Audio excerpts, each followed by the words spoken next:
खुलुमबाय गिबियावनो नोंथांमोनखौ बयखौबो सोरजि द क्रिएटिविटी चेनेलाव बरायनायजों लोगोसे फुंबिलिनि गाहाम हामलायनायखौ बावहरग्रोनाय जाबाय। दिनैनि माखासे निउज आपडेटफोरखौ नोंथांमोननि सिगाङाव फोरमायथिना होनो आवगायनाय जालायबाय। नोंथांमोनहा भिडिअखौ नायनानै मोजां मोनोब्ला लाइक खालामगोन होनना आसा खालामबाय। लोगोसे इउट्युब चेनेलखौ दाबो साबस्क्राइब खालामाखैबा साबस्क्राइब खालामनानै लानो थाखाय गुरै खावलायनाय जाबाय। थ' बिदिब्ला जोङो भिडिअखौ जागायनोसै। आसामनि गिबि मन्त्रि डक्टर हिमन्त बिश्व शर्मानि हेंथायै थानायाव एफआइआर होदों। थारैनो आथिखालाव आसामनि गिबि मन्त्रि डक्टर हिमन्त बिश्व शर्मानि गुवाहाटीआव मुस्लिम सुबुंफोरखौ साफा खालामगोन होननाय बाथ्राया खौरां बिजोङाव गोबां सावरायजाफ्लेबाय थानायखौबो नुनो मोनदों।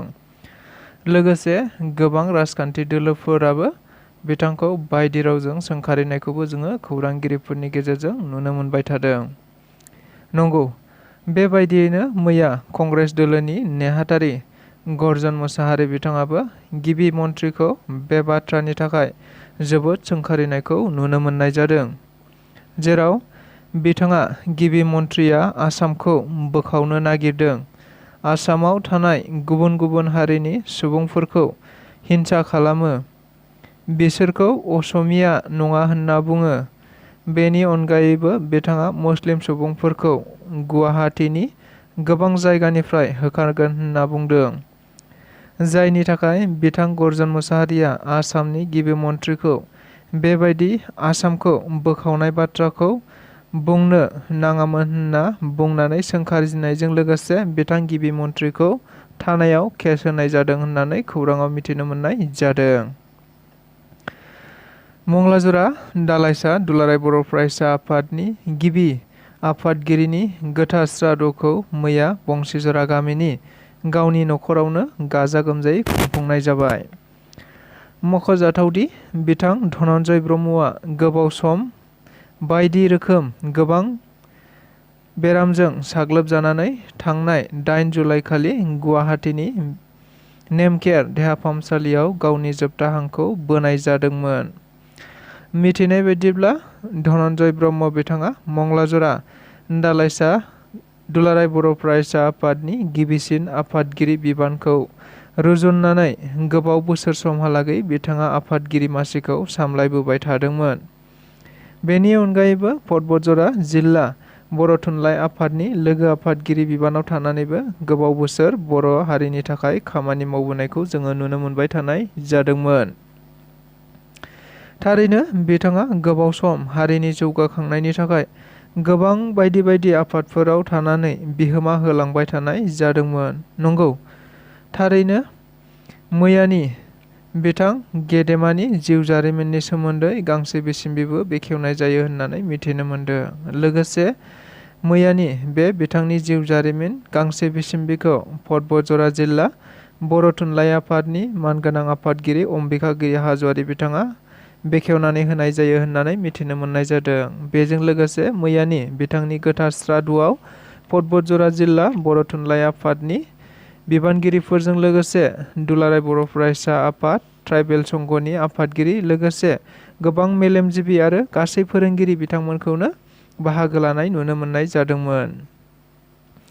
दिनै मिरु खौसेथि आफादनि 10थि गायसनथाइ सानखौ सानसेनि मेहेरगोनां हाबाफारि लानानै गाजा गोमजायै फालिनाय जागोन। जों बयबो मिथिगौ, आथिखालाव मिरु खौसेथि बर' सुबुं आफादा दिनै सानसेनि मोनसे मेहेरगोनां हाबाफारि लानानै गलाघाट जिल्लानि तेलिसानाव खुंफुंनाय जागोन।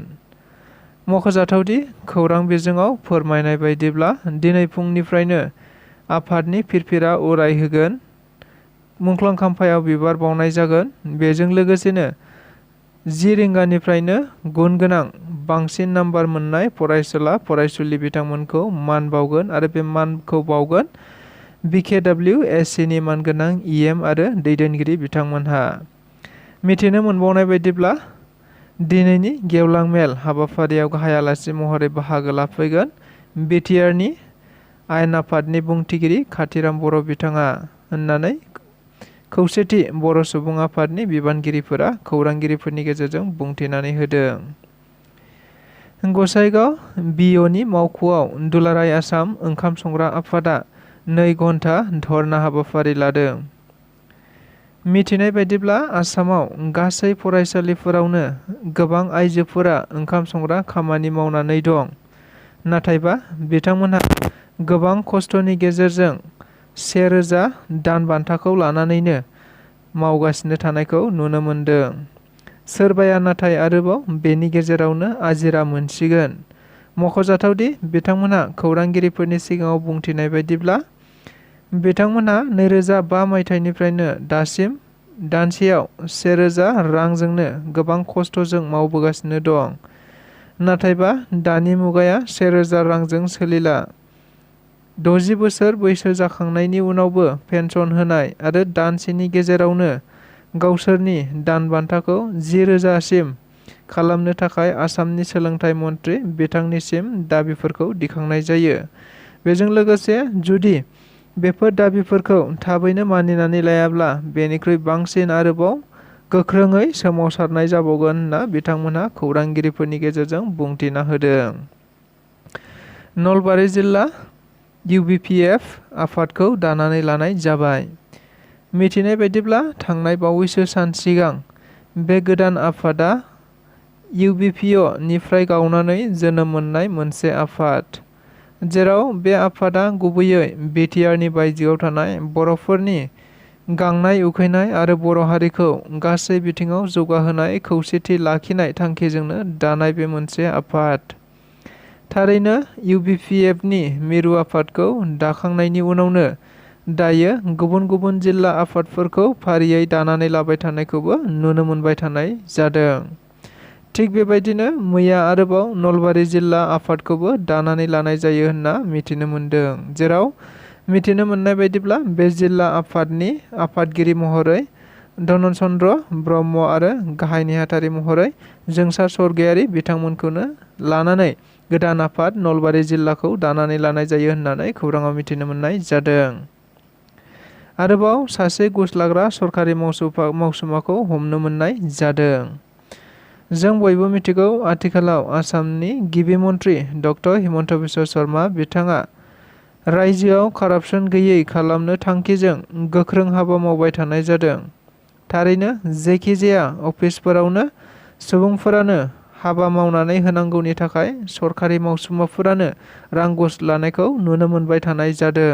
नंगौ, बेफोरखौ नोजोर बोनानैनो गिबि मन्थ्रिया गोख्रों बिथोन होनाय बायदियैनो दायो सानफ्रोमबो खौरां बिजोंफोराव सरखारि मावसुमाफोरखौ रां घुस लानानै हाबा मावबाय थानायखौ नुनो मोनबाय थानाय जादों।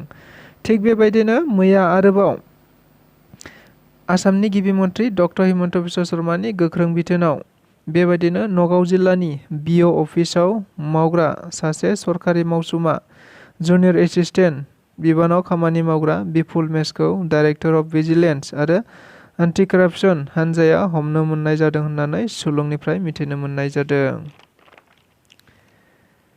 दिल्लीया आसामखौ खालि फुस्लायनो थाखायल' हाबा मावो। बिसोरनि थांखिया आसामखौ सोबख'नायल'। बिसोरो आसामखौ धंस खालामनाय थांखिजोंल' हाबा मावबोदों, मावगासिनो दं आरो इयुनावबो मावबाय थागोन। बे बाथ्राखौ बुंदों आसाम जातीय परिषदनि आफादगिरि लुरेन ज्योति गगৈ बिथाङा। नंगौ, थारैनो बिथाङा दानि हादरनि BJP सरकार आरो आसामनि BJP सरकारखौ बायदि रावजों सोंखारिना बुंदों दि BJP सरकारा आसामनि सुबुंफोरखौ थगायगासिनो दङ। जेब्ला सुबुंफोरा बायदि दाबिफोरखौ लानानै बिग्रायखाङो अब्लाल' बायदि कमिटि आफादफोर दाफ्लानानै सोमावसारनायखौ फोजोबनो थाखायल' बिथांमोनहा हाबा मावबोदों, नाथाय मोनसेबो जाफुङाखै। बेबादिनो आसाम सुक्तिनि 6 नं दफाखौ गोबाव समनिफ्रायनो मावनो थाखाय बेसेबां खोथा होबोखो, बेसेबां आफाद दाबोखो, नाथाय दासिमबो जेबो जायाखै। खालि थगायनानैल' दोनबोदों। बेनि थाखायनो सुबुंफोरखौ थगायबाय थानाय BJP सरकारा बेनि फिननायखौ 2024 आरो 2026 मायथाइयाव राजखान्थियारि बिथिङै रायजो राजाफोरा होगोन होनना मिथिनो मोननाय जादों। बेजों लोगोसे दिनैनि रादाबा बेखिनियानो। नोंथांमोनहा जुदि नायनानै मोजां मोनदोंब्ला चेनेलखौ लाइक खालामगोन, शेयार खालामगोन होनना आसा खालामबाय आरो बेबायदिनो सानफ्रामबोनि गोनांथार निउसफोरखौ मोनबाय थानो लुबैदोंब्ला आरो इउट्युब चेनेलाव गोदान फैदोंब्ला जाहाथे इउट्युब चेनेलखौबो साबस्क्राइब खालामनानै लागोन होनना आसा खालामबाय। स' गोजोननाय थाबाय।